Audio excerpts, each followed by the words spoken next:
Bien. Chers élèves, la vidéo que nous présentons aujourd'hui nous enseigne comment est-ce qu'on fait pour démontrer que trois droites sont congruentes. Alors, on nous a donné l'activité MNP, sont trois points non alignés du plan. On nous dit que M, A, B et C sont des points tels que MA égale à moins 1 tiers de MN, NB égale à 3 demi de NP et 7PC plus 4 MP égale au vecteur nul. On veut montrer que les trois points là sont, les trois droites là sont congruentes. Alors vous convenez avec moi qu'il n'y a pas beaucoup d'informations quand on arrive là. Et c'est généralement un problème qu'on donne souvent et puis beaucoup de gens n'arrivent pas à savoir comment est-ce qu'ils vont faire pour démarrer. Donc la première chose que vous devez faire déjà c'est de voir si on ne peut pas ressortir les barycentres de ces égalités vectorielles que nous avons. Ça c'est la première chose que vous avez à faire. Vous allez chercher à voir si on ne peut pas exprimer un point comme barycentre des deux autres. Donc c'est ce qu'on va faire. Je prends solution. Première chose, je prends mon vecteur MA égale à moins 1 tiers de MN. Alors de cette configuration, je vois que je peux écrire A comme barycentre de M et N. A, lui les barycentres de M et N, affecter les coefficients. Bien, le coefficient de N c'est moins 1, le coefficient de N ça sera 3 moins 1, ça dit 4. Voilà. Je prends le vecteur NB, on a NB égale à 3 demi de NP.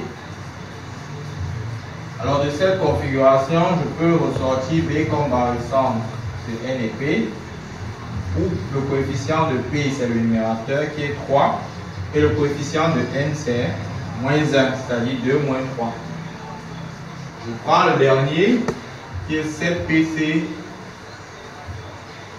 plus 4 MP égale au vecteur nul. Alors de cette configuration également, je peux sortir le vecteur PC, c'est-à-dire PC serait égal à moins 4 septième de MP. Alors dans la configuration, pour que C soit le barycentre, je commence par P.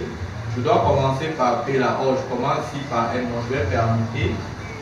Ça va me donner 4 septièmes de PM. Pour qu'on ait la bonne égalité.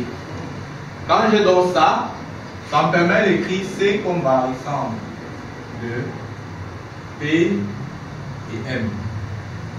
Affecter les coefficients, le coefficient de M c'est 4 et le coefficient de P c'est 7 moins 4 qui donne 3.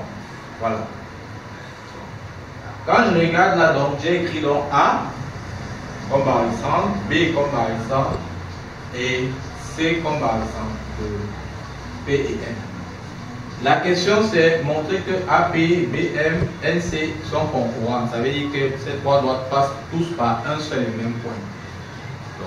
L'idée, quand vous avez ce genre d'exercice que vous avez devant vous, l'idée c'est de faire ressortir un point qui soit barycentre des points communs, c'est-à-dire de M, N et P. C'est ça l'idée.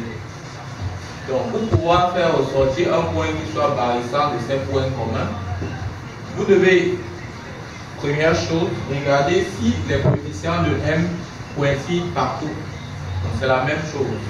Si le coefficient de N c'est la même chose et si le coefficient de P c'est la même chose. Le coefficient de M ici c'est 4, c'est 4, c'est bon. Le coefficient de N c'est moins 1, c'est moins 1, c'est bon. Le coefficient de P, c'est bon.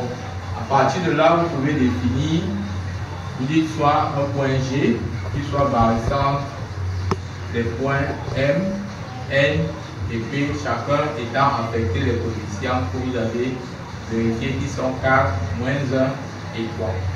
Maintenant, quand vous avez défini ça, vous essayez de voir si ce point G là n'appartient pas à la droite AP. Pas le barycentre partiel, bien entendu, parce que A étant en barycentre de M et N affecté les coefficients 4 et moins 1, en appliquant le barycentre partiel, G sera barycentre plutôt de A et P affectés des coefficients. 4 moins 1, ça fait 3. P, ça fait 3. Quand j'ai écrit ça, cela veut dire que G appartient à la droite AP. C'est bon. Maintenant, je regarde également ce même G, il peut s'écrire comme barycentre, puisque N, B est barycentre de N et P affecté des coefficients moins 1 et 3. Je peux donc remplacer N et P par B en utilisant le théorème des barycentres partiels. J'ai donc M et B. On remplace N c'est 4, B c'est moins 1 plus 3, ça fait 2. Cela entraîne à dire que G appartient à la droite BM. Et enfin, il peut également s'écrire comme barycentre de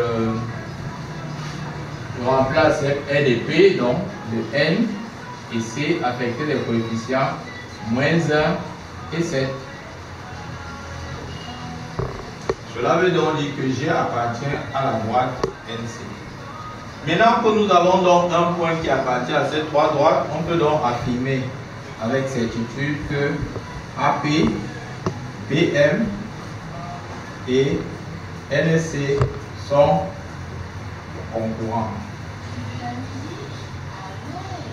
Donc, vous avez vu ici, on peut vous poser donc une question de montrer par exemple que trois droites sont concurrentes, on vous donne les vecteurs, mais on ne vous guide pas.